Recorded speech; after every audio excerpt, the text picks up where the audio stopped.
Hi, in this video we are going to talk about how do nerve cells operate. So we are going to talk about neuronal conduction. कैसे जो हमारे nervous system में neurons एक दूसरे से communicate करते हैं, कैसे मैसेज पहुंचाते हैं. सो उसके बारे में जानेंगे. Neuronal communication depends on the ability of the neuron to respond to incoming stimulation by changing electrically and subsequently passing along signals to another neurons. तो एक न्यूरॉन के पास इनकमिंग स्टिमुलेशन आता है, उसके अंदर कुछ इलेक्ट्रिकल चेंजेस आते हैं, उसके अंदर एंड में केमिकल चेंजेस भी आते हैं. वो हम जब डिटेल में डिस्कस करेंगे तब आपको क्लियर हो जाएगा. तो इस तरह से वो ये मैसेज दूसरे न्यूरॉन तक पहुंचा देते हैं. N action potential also called neuronal firing is the electrical signal that passes along the axon and causes release of chemicals that transmit signals to other neurons. अब एक action potential is a very important term in this whole topic. Action potential basically एक electrical signal हम बोल सकते हैं जो कि axon में से पास होता है. हम जानते हैं न्यूरॉन्स के पार्ट्स को डेंड्राइट्स होते हैं, सोमा होता है और एक्सॉन होता है. तो एक्सॉन में से जो इलेक्ट्रिकल सिग्नल जाता है हम उसको एक्शन पोटेंशियल बोलते हैं. और जब वो एक्सॉन के एंड में पहुंच जाता है तो वहाँ से कुछ केमिकल रिलीज़ होते हैं. तो वो केमिकल्स की वजह से ही जो दूसरे न्यूरॉन तक मैसेज पहुंचता है. ये एक बेसिक अंडरस्टैंडिंग है. तो हमको डिटेल में प्रोसेस जानने से पहले कुछ चीज़ें हैं जो हमको पता होनी चाहिए.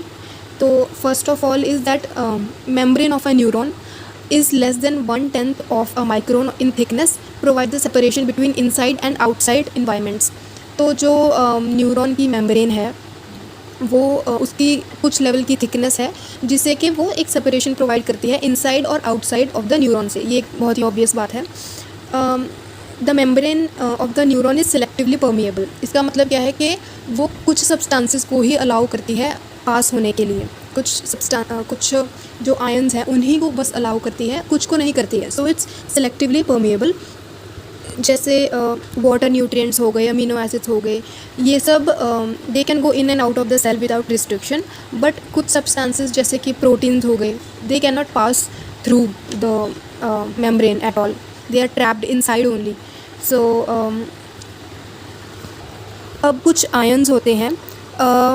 आयन्स हम जो मेन आयन्स हैं जिसके थ्रू ये सारा प्रोसेस एक्शन पोटेंशियल बनता है, मैसेज जाता है. तो मेन 4 आयन्स हैं जिसके बारे में हमको जानना ज़रूरी है. That is sodium ions, potassium ions, chloride ions and protein ions. तो इनकी कंसनट्रेशन इनसाइड भी होती है और आउटसाइड भी. बट ये हो सकता है कि कईयों की, जैसे कि जो सोडियम है वो अंदर भी होता है, बाहर भी होता है. बट इसकी अंदर कंसनट्रेशन ज़्यादा होती है सोडियम की. सोडियम की आउटसाइड कंसनट्रेशन ज़्यादा होती है और इनसाइड कम होती है. ऐसे ही जो पोटाशियम आयन्स हैं उनकी कंसनट्रेशन अंदर इनसाइड ऑफ द मेम्ब्रेन ज़्यादा होती है, इनसाइड ऑफ द सेल ज़्यादा होती है as compare to outside. Chloride ions हैं उनकी भी सोडियम के जैसे बाहर कंसनट्रेशन ज़्यादा होती है. एंड जो प्रोटीन आयन्स हैं वो सिर्फ़ और सिर्फ मेम्ब्रेन के अंदर पाए जाते हैं, इनसाइड द एक्सॉन. सो जैसे दूसरे जो हमने 3 आयन्स की बात की वो अंदर भी थे, बाहर भी थे, बट उनकी एक जगह कंसनट्रेशन ज़्यादा थी. बट जो प्रोटीन आयन्स हैं उनकी एक्सेप्शन है कि वो सिर्फ़ और सिर्फ they are present inside the axon और आउटसाइड नहीं होते हैं. इसका एक रीज़न ये भी है कि the proteins carrying a double negative charge are restricted to interior due to their large molecular size. उनका साइज़ काफ़ी बड़ा होता है, so they are trapped inside only, they can not go outside. अब you might be thinking why would there be such unequal and imbalanced distribution of potassium, sodium and chloride ions if their physical dimensions permitted some movement across the membrane. हमने जाना कि ये तीनों ions को जो भी membrane है cell की वो अलाउ करती है किसी पॉइंट पर कि दे कैन मूव इनसाइड और आउट. बट ऐसा क्यों है कि वो आयन्स कभी बाहर ज़्यादा है, कोई अंदर ज़्यादा है, ये इक्वल क्यों नहीं है? सो इसके लिए we need to know 2 principles. First of all, in any medium, a substance will tend to migrate from a place of greater concentration to a place of lesser concentration. This tendency will require no energy and will continue until there is an equal concentration throughout the medium. The substance will then be considered at equilibrium and its concentration gradient will be 0. अब इसको हम diffusion भी बोल सकते हैं कि हमें पता है कोई भी चीज़ है वो ग्रेटर कंसनट्रेशन से लेसर कंसनट्रेशन की तरफ जाती है अपने आप, और तब तक जाती रहती है जब तक कि दोनों जगह उसकी कंसंट्रेशन इक्वल ना हो जाए. ये हम सब ने पढ़ा है, हम जानते हैं. बट यहाँ पे ऐसा नहीं है. दूसरा प्रिंसिपल जो है वो ये होता है कि If one part of the medium is more positively charged than other part, there will be migration of ions again without the requirement of energy until there is a uniformity of electric charge throughout. When the uniformity is achieved, electrical gradient will be zero. पिछले में हमने बात की थी concentration की, यहाँ पे हम बात कर रहे हैं चार्जेस की। तो यहाँ भी वो बोल रहे हैं कि चार्जेस भी अगर मान लो एक जगह पे पॉजिटिव चार्ज ज़्यादा है दूसरी जगह से, तो वो भी तब तक शिफ्ट होगा जब तक कि वो दोनों जगह चार्जेस सेम ना हो जाएं। ये दो प्रिंसिपल्स हमने जान लिए। अब हम जानेंगे कि ऐसे अनइक्वल डिस्ट्रीब्यूशन क्यों है, जैसे Na की, Cl की या फिर K पॉजिटिव आयंस की। सो दिस पेक्यूलियर सिचुएशन जो ब्रॉड पोटाशियम आयंस है, पहले पोटाशियम आयंस की बात करते हैं, वो they are represented by K positive, है ना।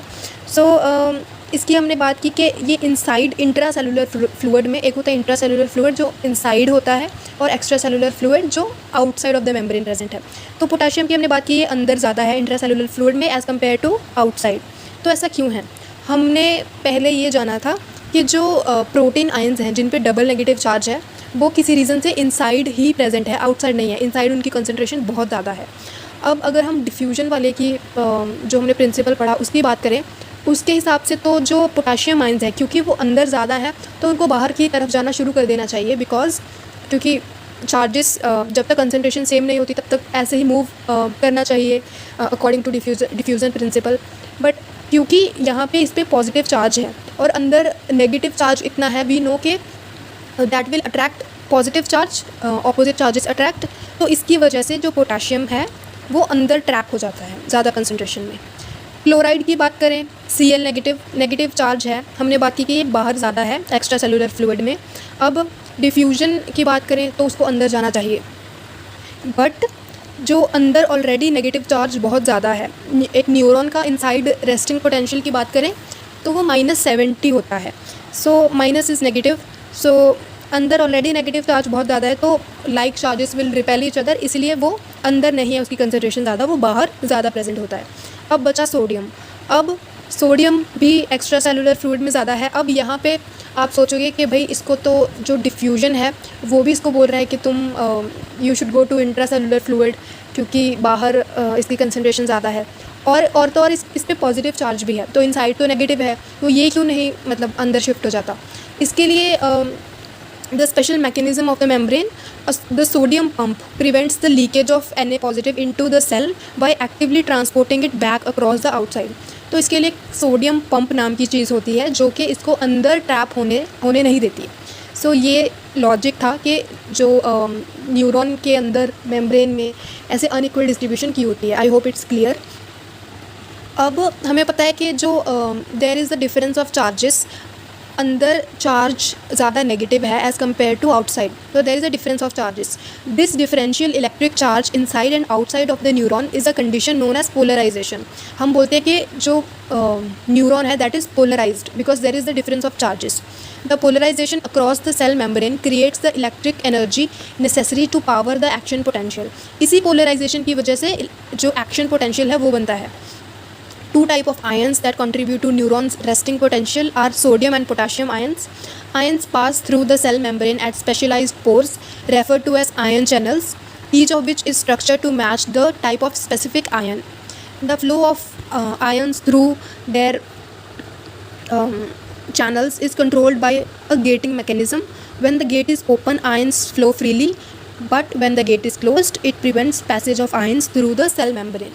So एक gating mechanism होता है, अगर gates खुल जाते हैं तो वो they allow ions to move freely, अगर वो बंद हो जाते हैं तो ions cannot pass through them. अब मैसेज कैसे आता है? Dendrites receive chemical signals from near by neurons. जो डेंड्राइट्स होते हैं, हमें पता है न्यूरॉन्स के पार्ट्स, तो जो डेंड्राइट्स मैसेज रिसीव करते हैं दूसरे न्यूरॉन से, which then signal to the neuron to fire or not. Firing means passing a signal along the axon and releasing chemical from terminal buttons.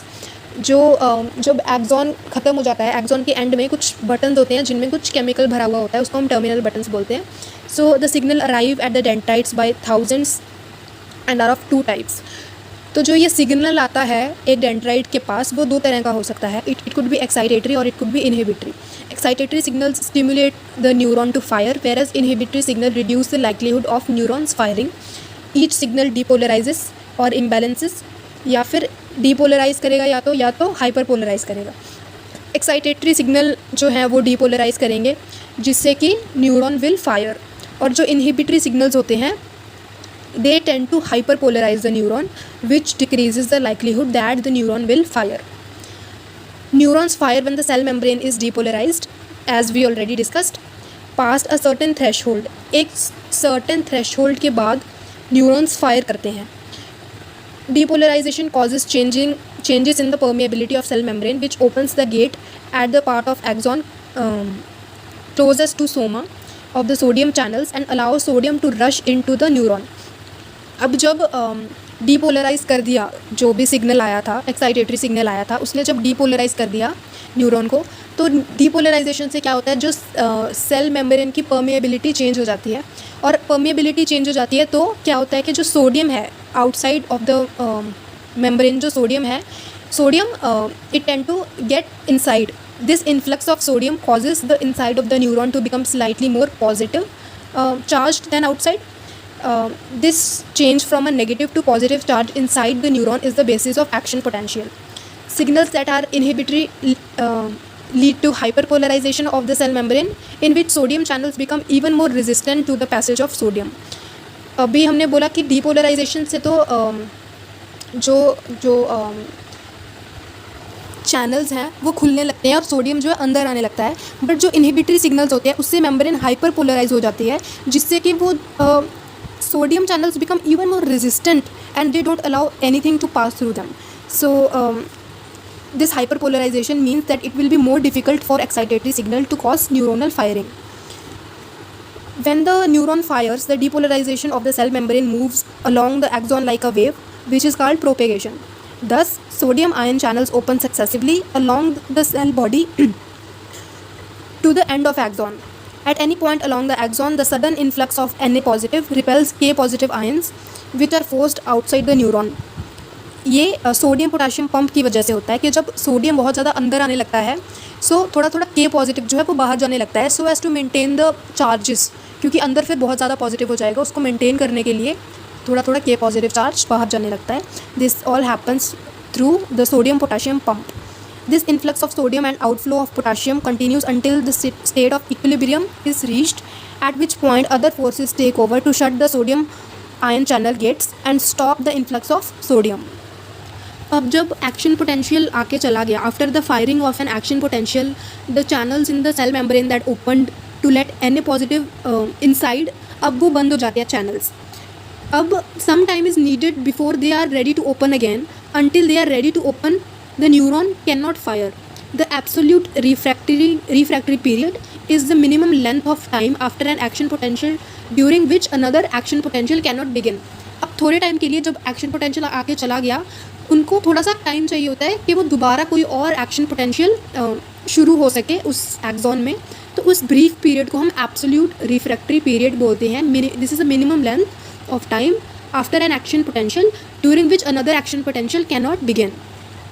As potassium stop exiting the neuron and the cell membrane is returning to its resting membrane, the neuron can fire, but only in the response to an especially strong signal. This brief period of time is called relative refractory period. हमने बात की जब भी जो potassium है वो बाहर जा रहा होता है सेल के, जब वो when the potassium stops exiting the neuron, और जब वो प्रोसेस हो रहा होता है जो सेल मेम्ब्रेन है that is returning to its resting membrane potential, इस स्टेज में न्यूरॉन फायर तो कर सकता है but only in response to a very strong signal. तो उस ब्रीफ पीरियड को हम बोलते हैं रिलेटिव रिफ्रैक्टरी पीरियड. एक और बहुत इंपॉर्टेंट पॉइंट है कि the firing of the neuron is all or none proposition, like firing a gun.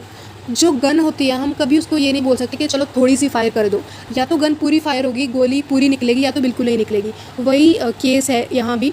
Neuron are either firing at full strength or not firing at all. There is no such thing as partial firing of a neuron. अब हमने जान लिया कि कैसे action potential बना, कैसे sodium का influx हुआ, और कैसे एक्शन पोटेंशियल बना। अब जब एक्शन पोटेंशियल बन गया, वो एक्सॉन के एंड तक पहुंच गया। मैंने पहले डिस्कस किया था कि एक्सॉन के एंड में कुछ बटन्स होते हैं, टर्मिनल बटन्स। सो उसकी हम बात करेंगे कि जब एंड पे पहुंच जाता है एक्शन पोटेंशियल तब क्या होता है।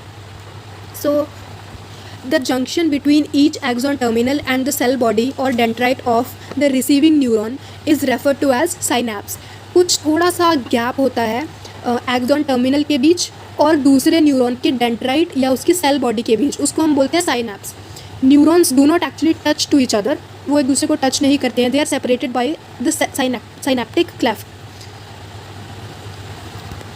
अब when action potential reaches at the end, it causes neurons to release from their terminal buttons chemicals that travel across the synapse and are received by the dendrites of other neurons.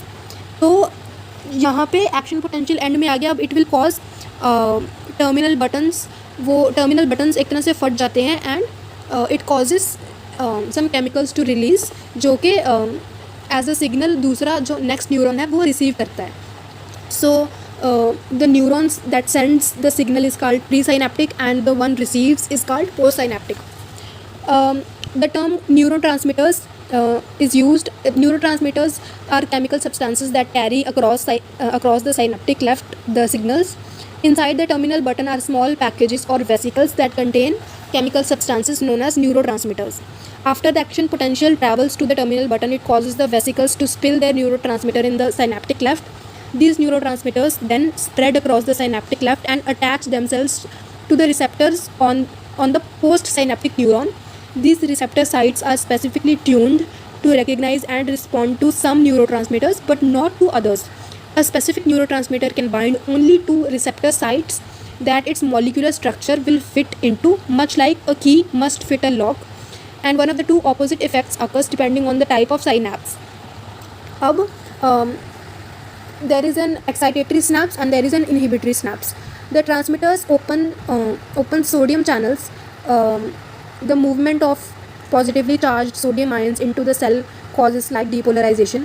ये किसकी बात हो रही है? जब एक excitatory synapse होता है, वो पोस्ट साइनेप्टिक जो न्यूरॉन है उसमें वही करेगा जैसे हमने पहले डिस्कस किया था, वो सोडियम चैनल्स खोल देगा और सोडियम फिर मेम्ब्रेन के अंदर चला जाएगा, वो सारा प्रोसेस होगा। और अगर इनहिबिटरी साइनैप्स होगा तो वही it will get hyperpolarized. And another thing is when a neurotransmitter and a receptor molecule combine, reactions in the cell membrane causes a post-synaptic potential, a voltage change at a receptor site on the post-synaptic cell membrane. When a PSP is post-synaptic potential. When a PSP occurs, channels are opened in the cell membrane at that site, allowing specific ions to flood into or rush out of the cell, thus affecting the probability that neuron will fire. Post-synaptic potentials do not follow the all or none principle as action potential do. Instead, PSP are graded, that is, they increase or decrease the probability of the neural impulse in the receiving cell in proportion to their size. If the voltage in the postsynaptic neuron shifts in positive direction, the cell comes closer to its threshold for firing a neural impulse. An excitatory PSP is an electric potential that increases the likelihood that the postsynaptic neuron will fire. क्या fire करेगा वो? Action potential. If the voltage shifts in the negative direction, तो उसमें क्या होगा? The postsynaptic neuron moves farther away from its threshold for firing a neural impulse. This kind of negative shifts will cause this negative shift is an inhibitory PSP, an electric potential that decreases the likelihood that postsynaptic neuron will fire the action potential. So इसमें अगर वो negative direction में हो तो it will decrease the likelihood कि action potential जो next neuron में fire होगा. सो ये बेसिक था कि एक न्यूरॉन कैसे वर्क करता है. Thank you for watching.